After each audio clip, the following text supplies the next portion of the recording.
बनी शेरनी। मीरा सोसाइटी में नई नई रहने आई थी। एक रोज उसकी पड़ोसन कहती है, हाय, मेरा नाम तमन्ना है, मैं पास के घर में रहती हूँ। आप नई आई हैं तो सोचा मिलाऊं। अच्छा किया, आइए ना बैठिए, मैं आपके लिए चाय लेकर आती हूँ। अरे नहीं, चाय तो मैं साथ लाई हूँ। सोचा आपने अभी अपना किचन सेट किया होगा कि भी नहीं। ये तो अच्छा किया, सच बहुत मन था चाय पीने का। ये मेरे हाथ के नमकीन खाइए। मीरा और तमन्ना में दोस्ती हो जाती है, लेकिन धीरे धीरे पता चलता है कि दोनों हैं एक दूसरे से बिल्कुल अलग। एक दिन दोनों पार्क में घूम रही थी कि एक लड़की मीरा को देखकर कहती है, कैसे रंग की साड़ी पहनी है, एक तो इतनी गर्मी, ऊपर से चटक रंग, कितनी गवार दिख रही है ना ये पीली साड़ी वाली। हाँ, और बाल भी कैसे उड़े उड़े हैं। तमन्ना को गुस्सा आ जाता है। हाँ, तो उसके उड़े हैं ना, तुम लोगों को क्यों जलन हो रही है? और रहा सवाल साड़ी के रंग का, तो जरा फैशन सेंस ऑन करो।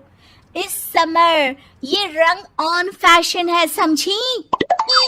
वो दोनों लड़कियां तमन्ना से लड़ने आ जाती हैं कि अरे छोड़ ना, जी रहने दीजिए। हाँ, सही कह रही हैं, खराबी तो है मेरे बाल और साड़ी, आप प्लीज जाइए यहाँ से। अरे क्यों इतना स्वीट बनती है तू सबसे? हर किसी को जवाब दिया करना। अरे क्या करना है, वो बुरा बोल रहे हैं तो अपना मुंह भी खराब कर ले क्या? ऐसा नहीं होता है, किसी की बुरी बात सुनने का मतलब है कि वो लोग सही बोल रहे थे। अरे किसी के बोलने से क्या होता है, हम क्यों अपना मुंह खराब करें? खैर, मीरा शांति से रहती, बच्चों को देखती खिलाती। उसका पति काम के सिलसिले से हमेशा बाहर ही रहता था, तो वो कोशिश करती कि उसके बच्चों को किसी भी चीज की कमी ना हो। एक रोज सास कहती है, अरे सारा दिन बच्चों में लगी रहती है। पता है बेटा यहाँ नहीं रहता मेरा, लेकिन मजाल है कि ये मेरा ख्याल रख ले। माफ करिए माँ जी, वो मयंक को स्पीच थेरेपी दिलाने ले गई थी, मैं अभी आपकी चाय बना देती हूँ। अरे चाय नहीं चाहिए, चाय पिला पिला कर मार दे तू। तेरे बाप ने बोला था कि शादी के वक्त 2 लाख देने के लिए, अभी तक 1 लाख दिए हैं, बाकी के पैसा कब देगा? बच्चे हो गए लेकिन दहेज पूरा नहीं दिया। माँ जी, वो पैसे उन्होंने मयंक के पापा को बिजनेस लगाने में जो मदद की थी ना, उसमें दे दिए थे। अरे वाह जी वाह, उसमें तो देना ही पड़ेगा ना, वो तो अलग से पैसे थे। तू रोज खाती है पीती है, उसके पैसे कहाँ से आएंगे? और ये तेरे बच्चे। तभी मीरा को गुस्सा आ जाता है। वो सास को आंख दिखाती है और सास कुछ सोचकर वहां से निकल जाती है। तभी वहां मीरा की दोस्त आ जाती है। क्या कह रही थी? कौन से पैसे ले लिए तेरे पापा ने? मीरा मुस्कुरा देती है। अरे वो पुराने लोग हैं ना, अपने तरीके से सोचते समझते हैं, छोड़ ना।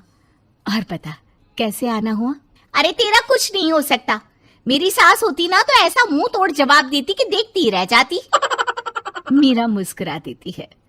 मीरा सारा दिन घर का काम करती, शाम को तमन्ना के साथ अपने बच्चों को लेकर पार्क में जाती, जहां दोनों के बच्चे मिलजुल कर खेलते। अच्छा तमन्ना, मैं कुछ दिन बिजी रहूंगी, हस्बैंड आ रहे हैं ना, तो अगर मैं ना आ सकूं तो तुम आ जाना बिना कुछ सोचे। मीरा घर आ जाती है, जहां पति पहले से ही मौजूद होता है। तो मोहतरमा, वक्त मिल गया पति के लिए? अरे आप तो कल आने वाले थे ना? हाँ, लेकिन सरप्राइज देने की सोचा तुमको। कहाँ गए थे बच्चों के साथ? अरे बस पार्क तक गई थी, बच्चों को खिलाने के लिए। वैसे अगर आपने सरप्राइज नहीं दिया होता तो मैं कुछ स्पेशल बनाती आपके लिए। अरे तुम्हारे हाथ की तो सिंपल दाल भी स्पेशल होती है। कुछ भी बना लो मीरा। मीरा का पति उससे बहुत प्यार करता था, वो उसे समझता था, लेकिन कभी कभी उस पर गुस्सा भी हो जाता था। अरे घर पर कोई है? कहाँ है मीरा? तभी तमन्ना के कान में मीरा के पति की आवाज आती है। यार बच्चे बच्चे, हमेशा तुम्हारा ध्यान बच्चों पर रहता है।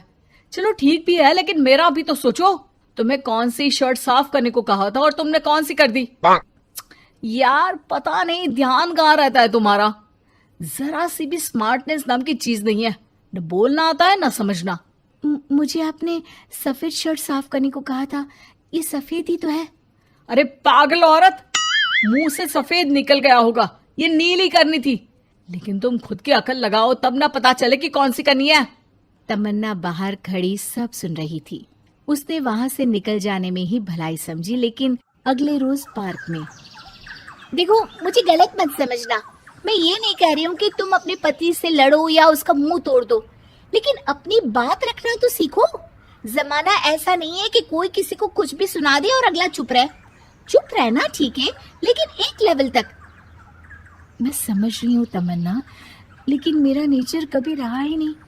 हाँ, मुझे भी गुस्सा आ जाता है, लगता है गलती कहाँ है, पर समझ में ही नहीं आता कि बोलूं क्या। खैर, बात आई गई हो जाती है। एक दिन मीरा के घर में बैठ तमन्ना और मीरा चाय पी रहे होते हैं कि वहां मीरा का बेटा रोते हुए आता है। मीरा घबरा जाती है। क्या हुआ बेटा?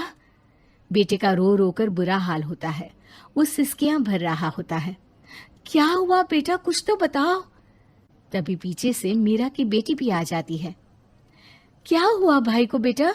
माँ, नीचे एक अंकल ने उसकी हंसी उड़ाई, उसे तोतला बोला। मीरा को बेटी की बात सुनकर गुस्सा आ जाता है। वो दौड़कर पार्क में बेटी के साथ जाती है।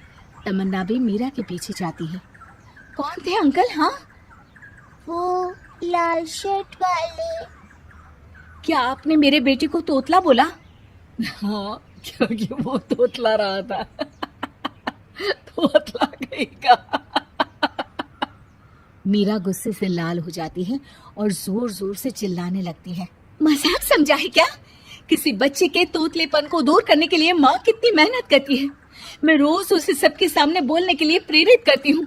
बड़ी मुश्किल से मेरे बेटे ने बोलना सीखा है, उसे भी चुप करा दिया आपने।